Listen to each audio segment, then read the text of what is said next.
بسم اللہ الرحمن الرحیم۔ السلام علیکم محترم ناظرین، آپ دیکھ رہے ہیں نماز حجاب ٹی وی۔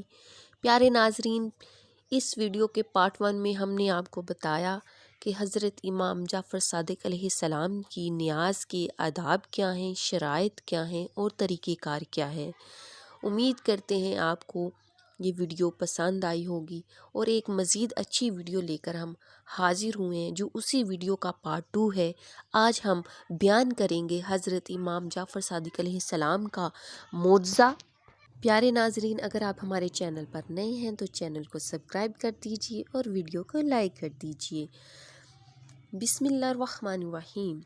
کسی شہر میں ایک لکڑہارا نہایت مفلس و نادار رہتا تھا۔ وہ مصیبت زدہ ہر روز جنگل سے لکڑیاں کاٹ کر لاتا اور فروخت کر کے بامشکل اپنا اور اپنے بچوں کا پیٹ پالتا تھا۔ افلاس سے تنگ آ کر ایک روز اس نے بیوی سے کہا کہ برائے روزگار باہر جاتا ہوں، عجب نہیں کہ پروردگار رحم فرمائے اور ہماری مصیبت دور ہو۔ یہ کہہ کر لکڑہارا معاش کی تلاش میں دوسرے شہر چلا گیا، لیکن بدقسمتی سے وہاں بھی تقدیر نے ساتھ نہ دیا۔ ہر وقت یہی سوچتا کہ کچھ پیسے ہو جائیں تو اپنے شہر جاؤں اور بال بچوں کی خبر لوں، لیکن کچھ نہ ہو سکا۔ اسی فکر و پریشانی میں 12 سال بیت گئے، اور اس عرصے میں نہ تو اس نے بال بچوں کو کچھ بھیجا اور نہ ان کی خبر لی۔ لکڑہارے کی بیوی اپنے خاوند کے چلے جانے کے بعد کچھ دنوں تک اس کی فکر میں رہی کہ میرا خاوند خرچ بھیجے گا، لیکن جب اس نے عرصے تک خبر نہ لی اور اس بیچاری پر فاقے گزرنے لگے تو لاچار ہو کر اس نے وزیر کے محل میں جاروب کشی کی نوکری کر لی اور اپنا اور اپنے بچوں کا پیٹ پالنے لگی۔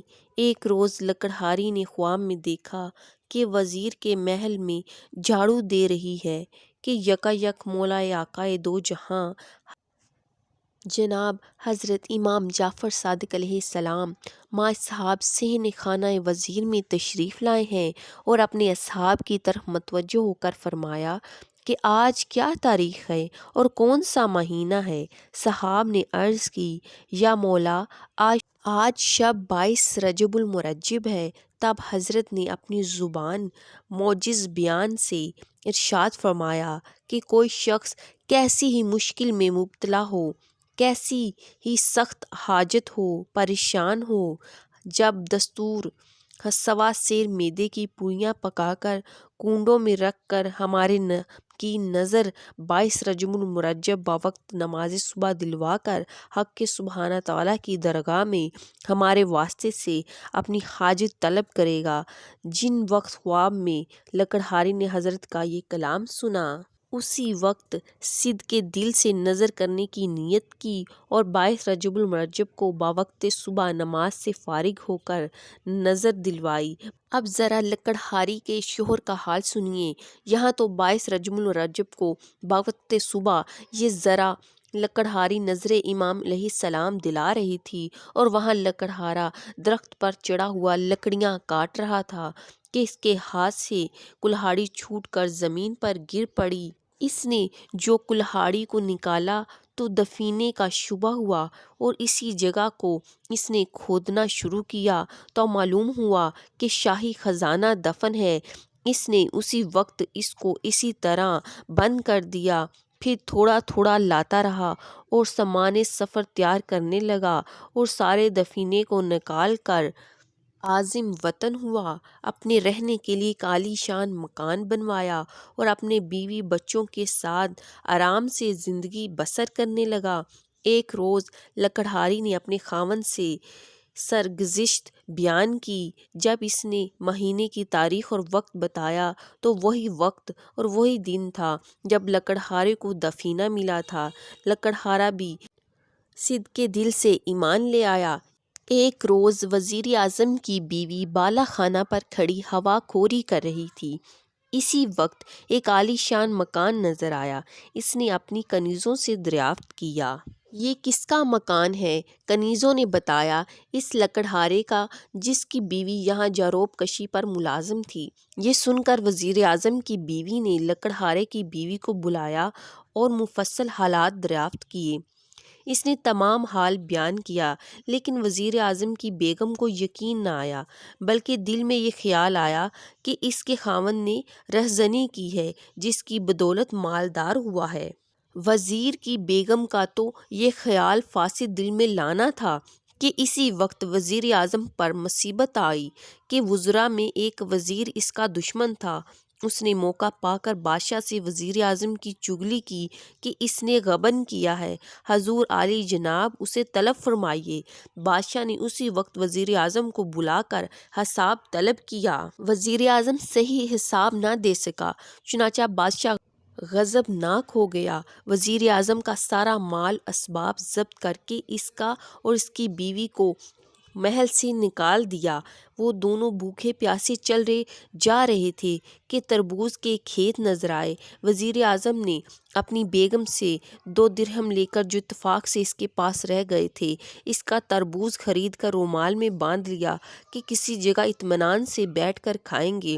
اتفاق سے جس دن وزیر اعظم پر عتاب آیا تھا، اسی دن شہزادہ بھی شکار کو گیا اور رات کو واپس نہ آیا، تو بادشاہ نے پریشان ہو کر وزیروں سے مشورہ کیا کہ ساری رات گزر گئی ہے اور ابھی شہزادہ واپس نہ آیا۔ اس وزیر نے وزیر اعظم کی چغلی کھائی تھی۔ بادشاہ سے عرض کی کہ مجھے تو ایسا معلوم ہوتا ہے کہ وزیر اعظم نے باوجہ دشمنی موقع پا کر شہزادے کو قتل کر دیا ہے۔ یہ سن کر بادشاہ نے وزیر اعظم کی گرفتاری کا حکم دے دیا۔ سپاہی گئے اور وزیر اعظم اور اس کی بیوی کو پکڑ کر لے آئے۔ اس وقت تک وزیر اعظم نے تربوز تک نہ کھایا تھا، اسی طرح رومال میں بندھا ہوا تھا۔ اس حالت میں گرفتار ہو گیا۔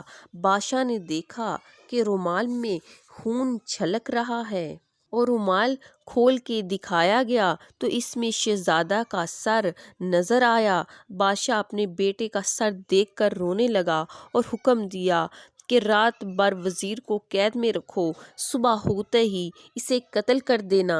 وزیر اعظم اور اس کی بیوی جیل بھیج دیے گئے۔ وزیر اعظم نے اپنی بیوی سے دریافت کیا کہ یہ بات ابھی تک معلوم نہ ہو سکی کہ ہم پر ناگہانی مصیبت کیسے آئی، کون سا گناہ ہم سے سرزد ہوا ہے جس کی سزا بھگت رہے ہیں۔ اس پر وزیر اعظم کی بیگم نے لکڑہارے کا قصہ بیان کیا اور کہا، مجھے اس نظر کا حکم حضرت امام جعفر صادق علیہ السلام کا یقین نہ آیا۔ وزیر اعظم نے اپنی بیوی سے کہا، اس سے بڑھ کر اور کیا خطا ہوگی؟ تو نے امام جعفر صادق کے حکم کو جھٹلایا۔ توبہ کر، امام کا فرمان درست ہے۔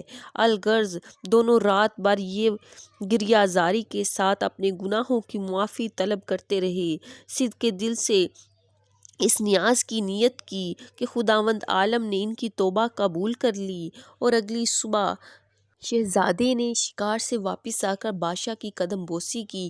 بادشاہ نے شہزادے سے دریافت کیا، اے نور چشم، تم اتنے عرصے تک کہاں رہے؟ عرض کیا، حضور شکار نہ ملنے کی وجہ سے میں نے باغ میں قیام کیا تھا۔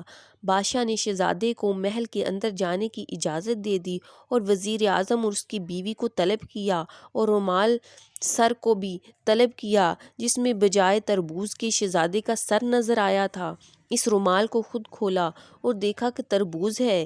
بادشاہ سخت حیران ہوا اور وزیر اعظم کو دریافت کیا کہ یہ کیا معاملہ ہے۔ وزیر اعظم نے جو قصہ اپنی بیوی سے سنا تھا ویسے ہی بیان کر دیا۔